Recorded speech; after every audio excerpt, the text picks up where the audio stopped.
ambient muon flux. Ambient muon flux is converted directly into electrical power by the nanotechnology here on this moray antenna. The multimeter is set to amperage.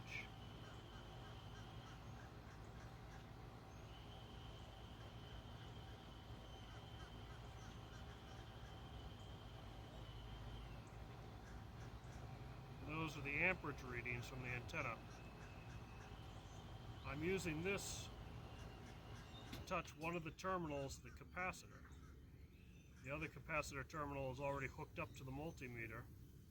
When I make and break contact with the capacitor here, the other electrode lead, there's a current. The current is shown as it flows through it.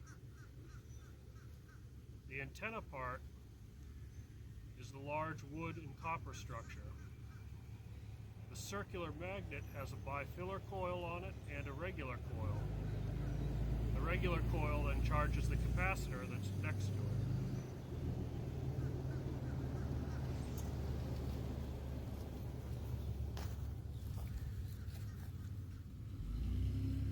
This is the circular magnet with the coils. This big large one is a bifiller coil, a coil that's wrapped around itself so it acts as both an inductance and a capacitance, two components in one. The smaller little coil here is what's connected to the capacitor. That coil connects to this capacitor here, and one electrode of the multimeter is already established on one terminal. What happens next is we hook this thing up to the other terminal of the capacitor, and we can see the current that flows.